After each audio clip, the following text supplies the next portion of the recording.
Welcome to संस्कृति। भगवान विष्णु के गणों ने धर्मदत्त ब्राह्मण को कार्तिक मास में भगवान विष्णु की पूजा और तुलसी माता का पूजन करने से विष्णुदास और राजा चोल को बैकुंठ की प्राप्ति की कहानी सुनाई। अब धर्मदत्त ने कहा, जय और विजय भगवान के दो अन्य द्वारपाल मैंने सुने हैं, विष्णुदास और राजा चोल। पुण्यशील और सुशील नाम से भगवान के दो द्वारपाल हुए, क्योंकि उन्होंने कार्तिक में सच्चे मन से भगवान विष्णु की पूजा आराधना और तुलसी माता का पूजन किया था। किंतु जय और विजय ने ऐसा क्या पुण्य किया जिससे उन्हें विष्णु रूप मिला? गण बोले, हे द्विज, तृणबिंदु की देवहूति कन्या से कर्दम जी की कृपा दृष्टि से दो पुत्र हुए, बड़ा जय और छोटा विजय। उसी देवहूति के योगी कपिल देव भी हुए। जय और विजय ने समस्त इंद्रियों की वृत्तियों को विष्णु भगवान की भक्ति में लगा दिया, जिससे वे बड़े धर्मशील हुए। उनके नित्य अष्टाक्षरी विद्या का जाप करने और विष्णु का पूजन करने से विष्णु जी ने उन्हें साक्षात दर्शन दिए। यज्ञ कर्म हेतु मरुत राजा ने उनको बुलाया। वे यज्ञ करने में निपुण थे। उनको देवता और ऋषि भी पूजते थे। वे वहां गए। उस यज्ञ में जय ब्रह्मा और विजय याचक हुए। उन्होंने संपूर्ण यज्ञ पूर्ण किया। मरुत ने यज्ञ का स्नान करके उनको बहुत द्रव्य दिया। उस धन को लेकर वे अपने आश्रम में आ गए। भगवान की प्रसन्नता के लिए अलग अलग पूजन कर उस धन को परस्पर बांटने लगे। जय ने कहा कि दोनों का समान भाग होना चाहिए, और विजय बोला, जो जिसको मिल गया वह उसी का है। तब जय ने अपने चित्त में दुखी हो विजय को श्राप दिया कि तू द्रव्य को ग्रहण करके नहीं देता है, इससे ग्राह्य हो जा।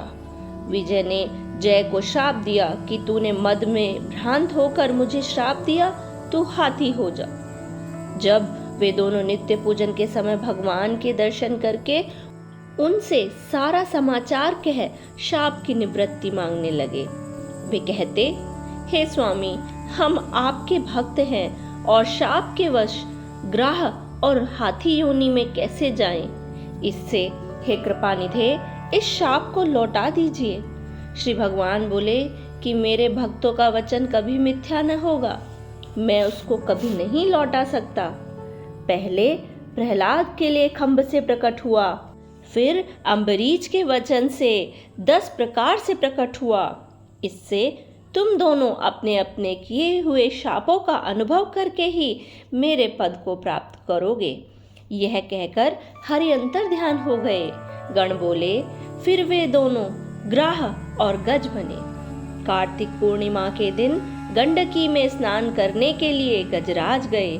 उस शाप के कारण ग्राह ने उस गज का पैर पकड़ लिया। ग्राह से पकड़े हुए हाथी ने कातरवाणी में विष्णु जी का स्मरण किया तो शंख चक्र गदाधारी विष्णु प्रकट हुए। भगवान ने चक्र से ग्राह को मारकर उन दोनों का ही उद्धार किया और अपना रूप देकर उन्हें बैकुंठ ले गए।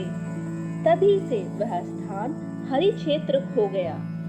चक्र के लगने से वहां के पत्थरों में चिन्ह दिखाई देने लगे। हे ब्राह्मण, वे दोनों जय विजय इस प्रकार संसार में प्रसिद्ध हुए और वे दोनों विष्णु जी के प्यारे होकर उनके द्वार पर रहते हैं।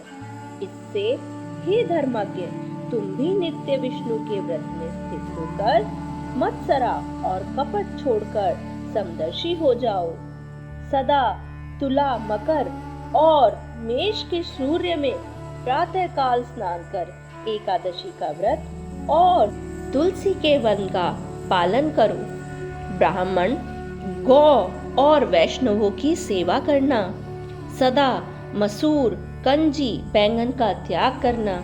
इसी प्रकार हे धर्मदत्त, इस देह का अंत होने पर तुम भी हमारी तरह विष्णु के परम पद को प्राप्त हो जाओगे।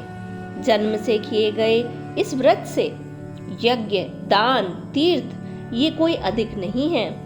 हे ब्राह्मणों में श्रेष्ठ, तुम धन्य हो, क्योंकि तुमने यह व्रत किया, जिसके आदि फल को पाकर ये कलहा हमारे संग विष्णु लोक को जा रही है।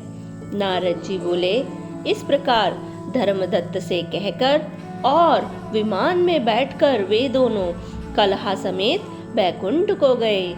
धर्मदत्त भी विश्वास युक्त हो उन व्रतों को करता हुआ अंत में देह के अंत होने पर दोनों स्त्रियों के साथ बैकुंठ को गया।